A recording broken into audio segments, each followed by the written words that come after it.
I want to bring Indonesia to a position of good relations with all the big powers, and so that we can be some sort of bridge and mediator, etc., etc., etc. And that's the Asian tradition. Sometimes the talk can go on and on and on, but in the end, there is some sort of interaction, some sort of chemistry, and we tend to think of the common interest. So this is my philosophy also. So 1,000 friends. I want to bring Indonesia to a position of good relations with all the big powers, and so that we can be some sort of bridge and mediator, etc., etc., etc. This is our effort.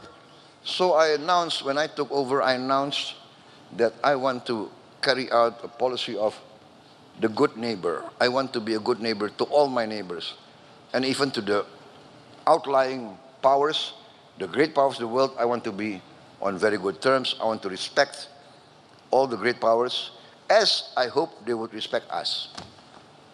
Mr. President, you touched on this a little earlier, but one of the most pressing challenges facing the world today is the humanitarian crisis in Palestine. In your view, what does this reveal about the current state of global leadership and diplomacy? Well, I would like to say that, as I said in my first comments, that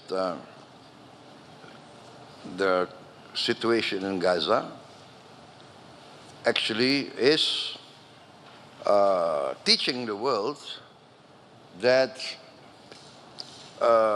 many of the great powers that espouse great ideals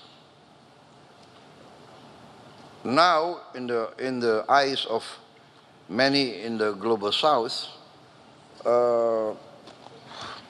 have fallen short, basically.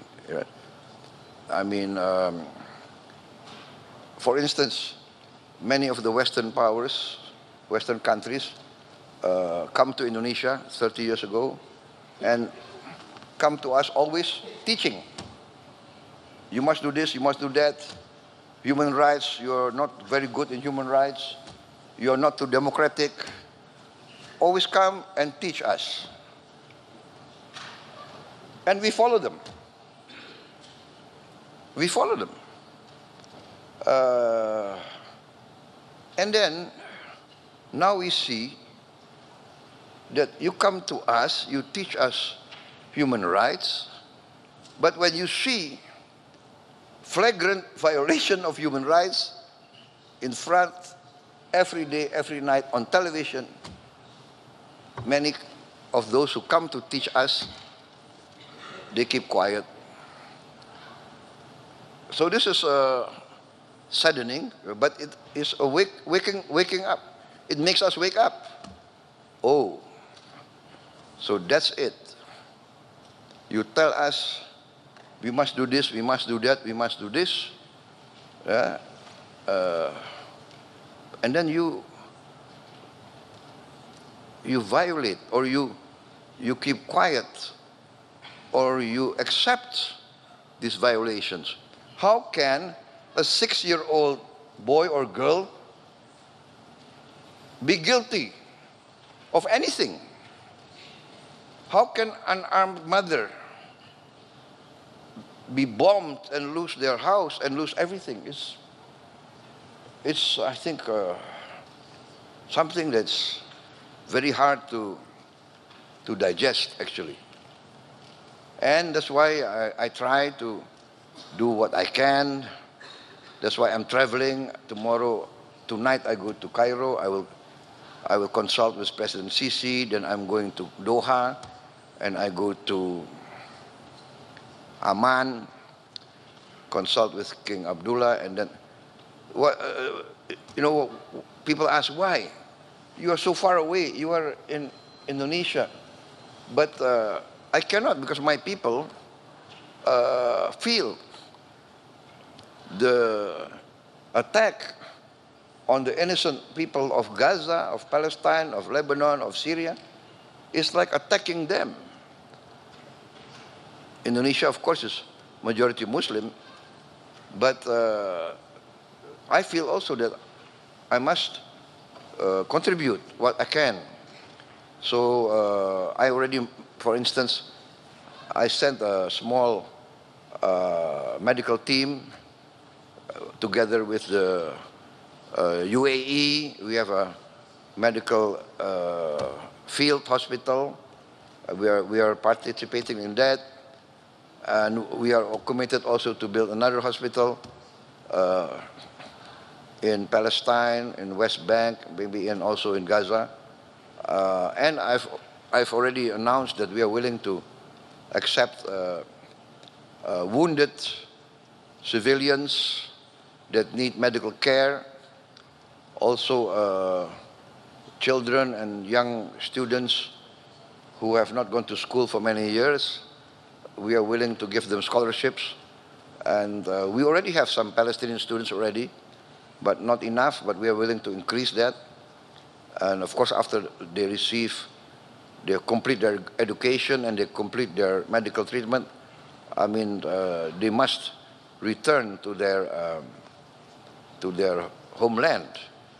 So Indonesia, we are trying to convince everybody that the only real solution, a permanent solution, will come only by a two-state solution with an independent Palestine.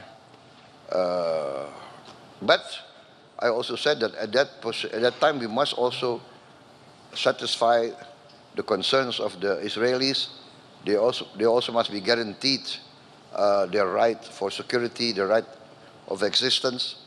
And so I think in the end there should be peaceful collaboration. I think that is the key to a real peace. Yes, and we know that your continued support of the Indonesian hospital in Gaza has been key to providing life-saving medical services in the enclave. Now, if I could turn to the Indo-Pacific region, we know the region is increasingly becoming a stage for great power rivalry, a potential flashpoint. As a leading voice in ASEAN, the Association of Southeast Asian Nations, how does Indonesia plan to manage these tensions while also working with ASEAN to keep the region peaceful and stable? Yes, you know, as many times in many different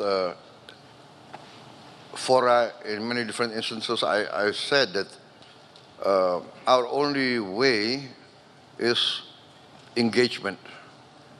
Engagement and mutual respect. So in the end, I always propose collaboration. We have sometimes conflicting territorial claims. This is natural because we have been subjugated to many centuries of foreign domination, of colonialism, of imperialism. Some countries from somewhere came, they seem to like the wealth of some of our regions, and they say, okay, now this is ours. And they put up their flag. You see, so after a long period of struggle against colonialization and imperialism, most of the countries in our region achieved independence. But still, the leftover of those centuries, you know, boundaries which are not clear, etc., etc., they are now the heritage given to us that we have to clear up all this mess. So we succeeded in cooperation with Vietnam. We have, I don't know, several decades of territorial claims and counterclaims, but we have resolved it a few months ago. I'm proposing also to my good friend and my good brother, the Prime Minister of Malaysia, let's solve the outstanding issues that we have with Malaysia. I also proposed joint development with the People's Republic of China, President Xi. We respect each other's legal position, but in the meantime, why don't we work together, right? We have some overlapping maritime areas, zones. For instance, the PRC claim historically for thousands of years, Chinese fishermen have fished in those waters. And we claim for thousands of years, Indonesian fishermen have fished in those waters. So I said to President Xi, why don't we have joint development? Let's register how many hundreds of Chinese vessels, how many hundreds of Indonesian vessels, within the framework of the international limitations so that we don't have overfishing. Let's give licenses and everybody benefit. So what I told everybody is that 100% of zero is zero. So might as well work together in the meantime. And President Xi agreed. In fact, he agreed very fast. I proposed this to the Vietnamese, I proposed this to the Malaysians. So this is my approach. Let us work together to achieve common prosperity. Every race, every country, every religion in the world aspire to the same thing. Life, liberty, the pursuit of happiness. Everybody needs the basics. Prosperity, there is no prosperity without peace. So this is my approach. Now, becoming president was a hard-fought battle for you. You pointed out that you contested several elections before finally winning last year. Now that you are leader, what is your vision for Indonesia, a nation of more than 280 million people, highly educated? What do you hope to achieve in your time as president? Number one, I have to safeguard the nation's wealth, our natural resources, our wealth must be safeguarded to protect it and to make it useful for future generations. That's at most, because without the resources, then it's very difficult to achieve prosperity. Number two, we must have wise, correct, and common sense policies. That is the duty of every government, in my opinion. After being an amateur historian, I studied the history of many civilizations. The key to every country's well-being and independence is the ability of every country to guarantee food for its people, food security. And I think this is also the realization of the United Nations. The United Nations several years ago said that the future global crisis will be three. What they say, the FEW, food, energy, and water. So likewise, in Indonesia, I have to guarantee food for my people. Number two, I have to guarantee energy for my people.